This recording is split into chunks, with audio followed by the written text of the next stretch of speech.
What's going on, everybody? Welcome to your daily astrology horoscope for Tuesday, September 20th, 2022. Astrologer Brian Scarborough here, fixed air moon, keeping the collective fixed on astrology. Appreciate you all. What up, chat? There's already people in here live? Cool. Well, I hope you're having a good week so far. I'm happy to be home. It was a long weekend, a lot of driving, a lot of working, a lot of busy stuff. It's getting busier. We're still going to do Spiritual Daddy tonight. I'm recording this. I'm live at 11 p.m. on the West Coast. So it's going to be a long night here at the High Vibe studio. Well, that's not that important. What is important is the astrology for Tuesday, which is why I hit go live just now. Join me. Join me. I don't really want that there. I didn't do a good job of planning that out. I didn't. So, I will fix. I fix. Okay. Well, welcome to Tuesday. It is, of course, the sun at 27 degrees, and it's getting close to Mercury retrograde. They're going to make their Cazimi on Friday at 0 Libra. So right at that 0 Libra on the fall equinox is when we get that Mercury Cazimi with the sun. That is Mercury passing Earth and in between the sun and Earth. So it is this in the heart of moment. That's what Cazimi means, in the heart of. So we're approaching that as we get to the end of this week, and we're coming off the sun trine Pluto, which I don't know why that escaped me yesterday in my horoscope, but it did. Maybe somewhere in the channel. I don't remember what I said, to be honest with you, but somewhere through there maybe that came out. But that was definitely some deep stuff coming to reality, surfacing. I think, when we look at Pluto right now too, dispositing the south node, and even Venus, which was in good aspects with Uranus, but it was very interesting. There was some big market news that came out, and the president of the United States said they're going to go to a Fed coin, right? So very interesting stuff regarding money, Uranus, internet, value. Not exactly what I think is best for the collective, but nonetheless, he did make it public that they were going to do that. And it did crash markets. Stock market didn't do well, and the crypto market did very poorly too. Bitcoin dropped below 18,000 for the first time in a long time. So as we're getting closer to these Scorpio eclipses, I'm just going to say it, keep an eye on money. Keep an eye on it. Keep an eye on the markets, especially Scorpio dealing with markets. And what happened yesterday, or today as I'm speaking, with money is very interesting. So where's it all going to go? It's going to take some turns. It's going to take some twists. That's Uranus North Node here in Taurus. There's twists and turns. So, of course, we are, trying to figure out our own value. Right now, we're trying to do things differently. So I think the more you're kind of looking at things in a more unique way, in a more practical way that fits your life, your day-to-day life, your routines, your physical world, that is more sort of about your unique values, that makes more sense to you, I think that you're going to find a lot of creativity. There's a lot of insights here, and I think you can find a lot of the penetrating forces that kind of give you the grit to go after these things.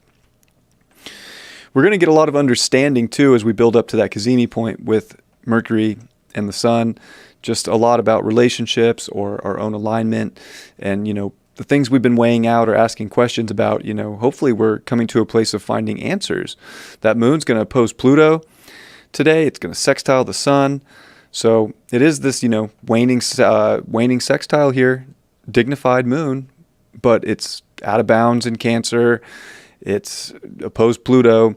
So instead of this kind of sweet, emotional comfort and getting into gear and kind of getting things moving, it kind of feels like we're being forced, with Pluto there, to create comfort or to create stabilized situations in our life, or practical, aspects that we can initiate our creativity there and from.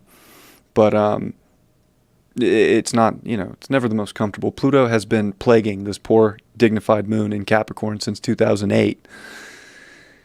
It's almost over though. Isn't that crazy? It's crazy to think that after next year, we're never in our lives going to see the moon oppose Pluto in Capricorn again.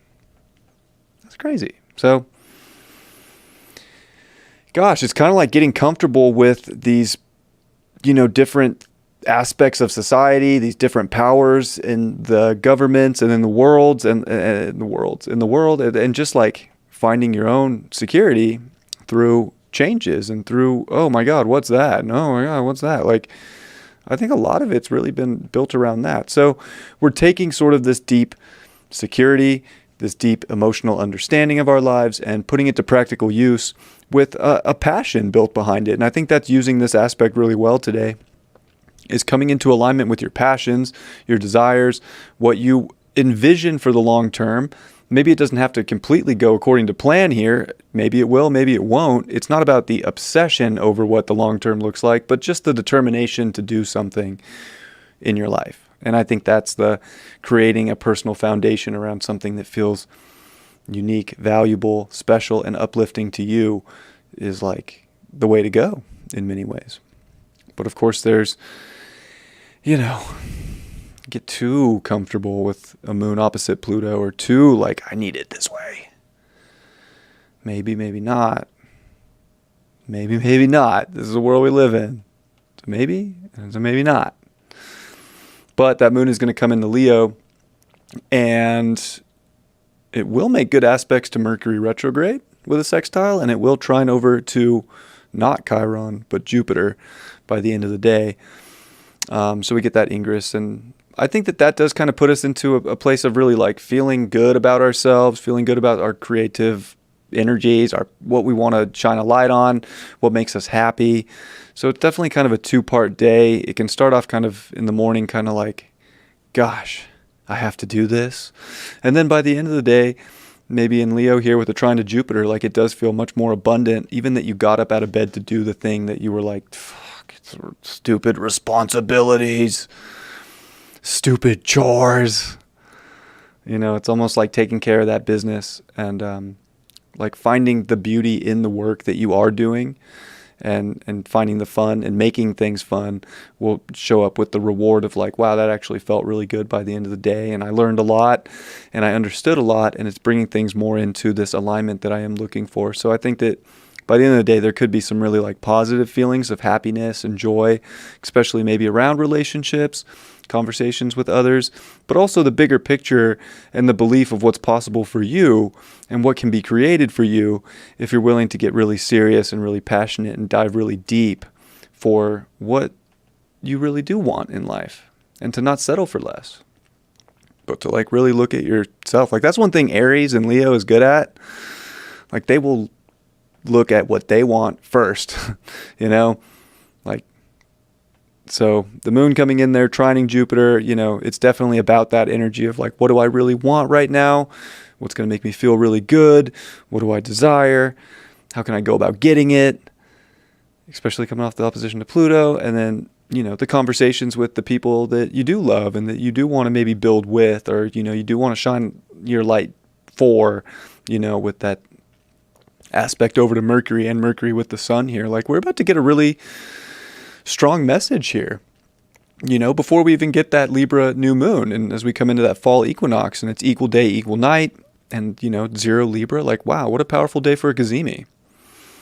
Like this is putting things into, it's kind of like we're all coming to this equal place, no matter how much struggle one person has gone through from the past, or how much, one person didn't, like it's like the scales are really coming into balance.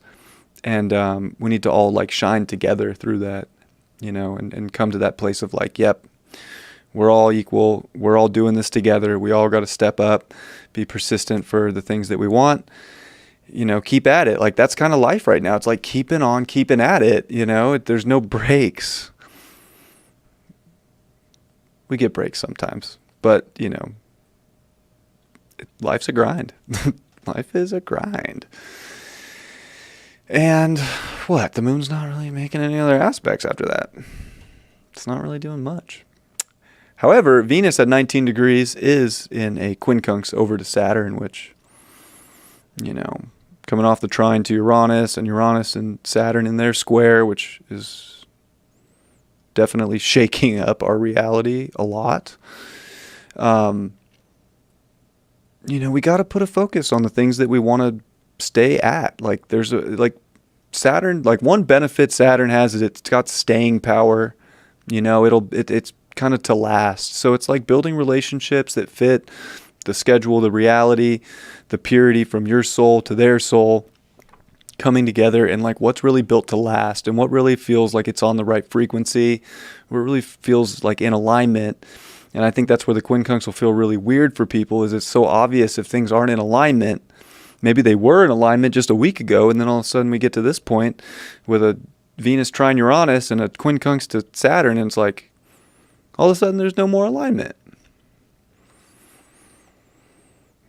This can go for a lot of different relationships, not even just romantic. I feel like whenever I talk about Libra or Venus, people want to jump to the relationship stuff because relationships are hot. Everybody wants to talk about relationships, but like I always try and say, like, we form relationships to a lot of things. So we're seeing what any kind of relationship in our life kind of looks like. And if it has a future that's kind of with a quincunx, right? Like two of those make a yod.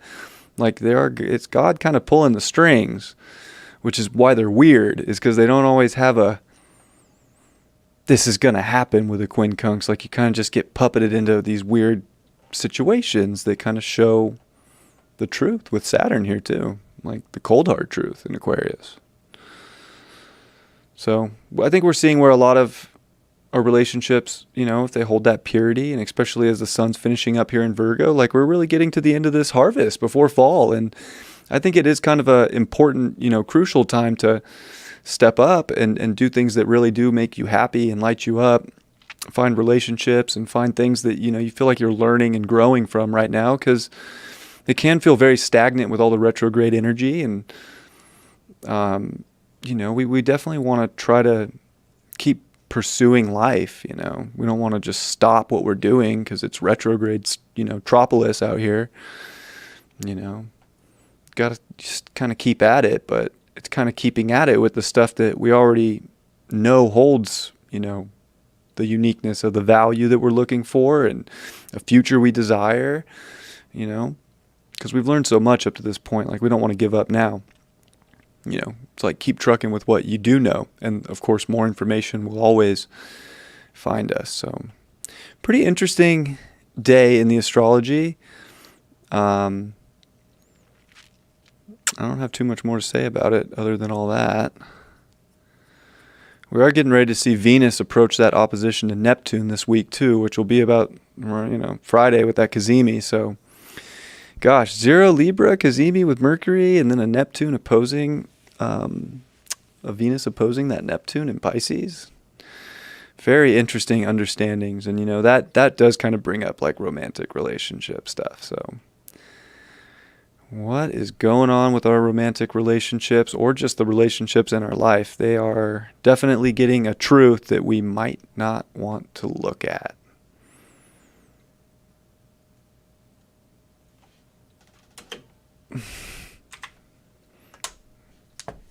Hopefully that's not the case.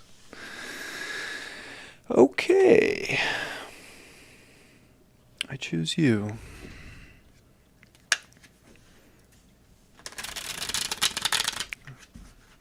The mosquito in the tent. Very annoying. Very annoying. It's a good way to look at it. I like quincunxes. I feel like they're very divine. They're very weird, though. Like, this one's more of an 8th house quincunx to me because it's Venus's phasal relationship to Saturn. And from this, quincunx, it would put it like in an 8th house, perspective from Saturn. Whereas in Cancer, it would be more of like a 6th house quincunx. So it's adding that level of depth to it as well. Definitely a lot of things are getting exposed. I don't know. That's kind of like the feeling I get. Like there's some depth of reality coming to the surface that's just right there if you want to kind of pay attention to that fabric and make it make sense. Make it make sense. The star card upright. Yeah. Well, I think this is definitely like about realizing there's new beginnings and like realizing that you have graduated from so much in life and that it's about like the open perspective of what the new journey with all that you do know looks like all that you've learned. Like today can kind of feel like a fresh slate in a really beautiful direction, I think, because of that depth and because you do see that fabric and you do see the bigger picture of things. And it's like, oh yeah, I can easily fill my cup up and even give some water out to others at this time, because I don't need to pay so much attention to that because it's not important any longer on this kind of the freshness that today can bring. I was just looking at this card the other day. 7 of Pentacles in reverse. That card to me is really like, do not waste your time investing in something that isn't going to have some kind of payoff in life. Like if you're putting a bunch of work and effort into something and it's not making you happy or you're not feeling fulfilled, you know, you're not getting the ROI. Like this is like the no ROI, you know, card. Return on investment, ROI.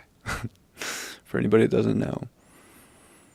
So make sure that you're just putting your effort into things that you do get payout from, you know, energetically, monetarily. I mean, wherever it's at, like your new journey should not be, you know, about poverty.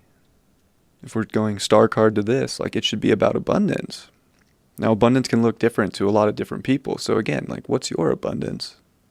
Is it just your time? Is it just your effort? Is it just your energy? Is it what you receive? You know, pay attention to that. 10 of Swords in reverse. I don't know. It's like if anything does get you down or you do have the realization that something isn't, you know, going to pay off long term, I think this is about realizing that you were never even at rock bottom to begin with. You were never even down and out. Like that would have just been the mind kind of playing tricks. Like keep up the grind, keep going. Like it's not over yet, you know? It's like, you thought it was over. It's not. You're on to the next level. So that's the star card, right? It kind of starts over, but with all the knowledge of the first half of the major arcana, and then it's much more guided by something much bigger. So it's like, you were never down and out. You're right where you need to be. But focus your energy and your effort onto things that make you feel good, and you will get the return on investment that you're looking for. Appreciate you all very much. I hope you have a lovely Tuesday, and I will see you tomorrow. Much love. Peace.